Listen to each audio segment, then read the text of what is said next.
वंदे पुरुषोत्तमम। परमपिता के पास एक भक्त आए, आकर के कहते हैं, प्रभु मुझे दया चाहिए। परम दयाल सच्ची ठाकुर कहते हैं, उनका दया सबके ऊपर है। उनकी इस दया को मांगना नहीं पड़ता है, चाहना नहीं पड़ता है। उनकी दया स्वतः ही हमें प्राप्त होती है। वो कैसे? जब हम उनके कहे हुए बात को अनुसरण करते हैं, उनके पथ पर चलते हैं, उनके दिए हुए निर्देश को पालन करते हैं, दिन रात उन्हीं के चिंतन में जीते हैं। ये घर, ये द्वार, ये गाड़ी, ये सब कुछ उन्हीं का मान करके चलते हैं। हमने जीवन में भौतिक जगत में जो कुछ भी हमने पाए हैं, सब कुछ उनका दिया हुआ दान जब हम समझते हैं, जब हम समझते हैं हमें प्रभु ने ये सब देखभाल करने के लिए मुझे नियुक्त किया गया, मैं प्रभु का सेवक हूँ और उनका ये दिया हुआ जो निर्देश है उसको मैं पालन कर रहा हूँ। फिर भी हम वो भक्त जो हैं प्रभु के पास फिर कहते हैं, ठाकुर आप अगर कुछ कर देते। फिर ठाकुर जी कह रहे हैं, हमें सब कुछ किए हुए हैं, केवल आपको करना है।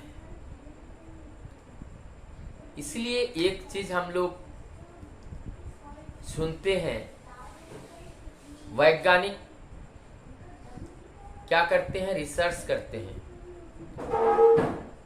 लोग सर्च नहीं, रिसर्च करते हैं। मतलब परमपिता ने उस चीज को हम लोग के लिए दे चुके हैं, बता चुके हैं, हम भूल चुके हैं। इसीलिए ज्ञान विज्ञान के माध्यम से हम उसको खोज करके फिर दोबारा पा रहे हैं। इसलिए इसको रिसर्च किया जाता है, रिसर्च कहा जाता है। ठाकुर जी बोलते हैं, उनकी दया, उनकी कृपा पाने के लिए हमें करना पड़ेगा। ठाकुर जी याद का भी व्याख्या करते हुए कहते हैं, याद जो शब्द है ये दया का उल्टा शब्द है।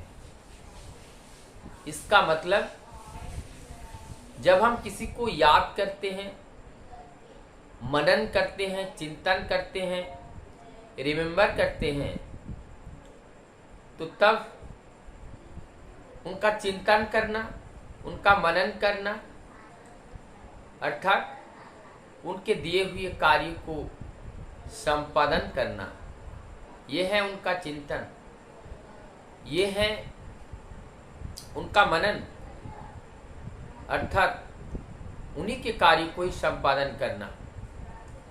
तो जब इस तरीके से हम उनको याद करते हैं, स्मृति चिन्ह के रूप में जब हम कोई कार्य उनके लिए करते हैं, और तभी हमें उनकी दया प्राप्त होती है। जैसे जो विदेही हैं, जो बड़े बड़े महान लोग हैं, उनके यादों में हजारों पेड़ पौधे लगाते हैं। जब वो पेड़ बड़े होते हैं, छाया देती हैं, फल देते हैं, लकड़ियाँ देते हैं, इस प्रकार के अनेकों चीज हमारे जीवन को सुंदर बनाने के लिए वो देते हैं। इसका मतलब जब हमने किया तभी ये सब पाया, और यही है उनका दया। जब हम करना नहीं चाहते हैं तो हम पाने के अधिकारी नहीं होते हैं। कृपा का व्याख्या करते हुए परम दयाल श्री ठाकुर कहते हैं, कृपा का जब धातुगत अर्थ को हम देखते हैं, कृपा का मतलब करके पाना। जब हम करते हैं तभी हम पाते हैं, बिना किए हम पाने के अधिकारी नहीं हो सकते हैं। अगर हम पाना चाहते हैं निस्वार्थ भाव से हमें करना पड़ेगा। जब तक हम करेंगे नहीं तब तक हम पाएंगे नहीं। लेकिन ये करने का भी एक तरीका है, केवल ड्यूटी पूर्ण करने के लिए नहीं, हमें उसको अपना समझकर, अपने कर्तव्य समझकर और अपना निजी कर्तव्य समझकर, अपना दायित्व समझकर जब उसको संपादन करते हैं तभी हम वास्तव में इसका फल पाने के अधिकारी होते हैं। तभी प्रभु खुश होते हैं। फिर वही दादा ठाकुर जी से दोबारा कहते हैं, मैं यहाँ पे आया था कुछ पानी के लिए, लेकिन कुछ तो मुझे मिला नहीं। इसका मतलब जो हम पाने के लिए आया, ठाकुर जी तब क्या बोलते हैं, उनका प्राप्ति तभी होती है जब हम करते हैं। जब हम करते हैं तभी हम पाते हैं। यहाँ पर बिना किए नहीं पाया जाता है। हम जितना ज़्यादा करेंगे उतना ही हम पाने के अधिकारी होंगे। हमारा पाना उतना ही होता है जितना हम करते हैं। हम जब तक नहीं करेंगे तब तक हम नहीं पाएंगे। अर्थात यहाँ पे कर्म योग ही श्रेष्ठ योग है। हम कर्म योग के बिना हम भक्ति मार्ग में प्रवेश नहीं कर सकते हैं। यही कर्म ही हमारी निष्ठा, अनुगत, कृति संवेग, अनुराग हमारे मन में जागृत होती हैं इस कर्म के माध्यम से। और जब ये चीज़ जागृत होती हैं और इससे हमारी भक्ति का भी उदय होता है, और जैसा जैसा उनके प्रति ये टान बढ़ती जाती हैं, हमारा भक्ति भी बढ़ता जाता है। और ये भक्ति जितना गाढ़ा होती है उतना प्रेम हमारे अंदर बढ़ता जाते हैं। और जब प्रेम बढ़ते हैं हम प्रेमिक बन जाते हैं।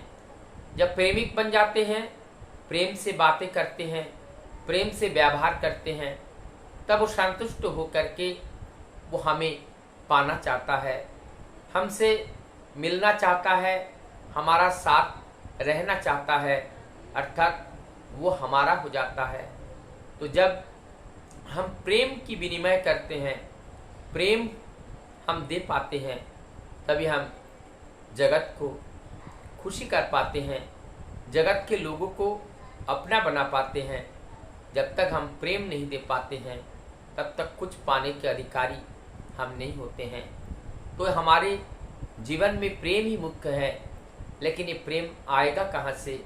ये प्रेम आने का रास्ता है कर्म करना, और इस कर्म के माध्यम से ही, कर्म से हमारी वो कृपा होती है, कर्म से ही उनकी दया होती है। और ये कर्म जब हम जान के करते हैं, और वो कर्म प्रभु का कर्म होना चाहिए, कर्म प्रभु के निर्देश के अनुसार वो कर्म होना चाहिए। हमारी व्यक्ति स्वर या इंद्रिय परवश होकर देह शोक का कर्म नहीं है। एकमात्र कर्म वही है जो परम पिता का कर्म ही एकमात्र कर्म है। इसलिए कहते हैं कि हम और जो भी कर्म करते हैं और जो भी संस्कार में हम आबद्ध होते हैं वो हमारे जीवन को अवसन्न करता है। लेकिन जब हम परमपिता के संस्कार में आबद्ध होते हैं तो हम मुक्त हो जाते हैं। तो हमारी मुक्त का मतलब हम तब प्रवृत्ति के वशीभूत नहीं रहते हैं, हम परमपिता के वशीभूत रहते हैं, उनके चरण में रहते हैं। तभी वास्तव में यही आत्मसमर्पण होता है।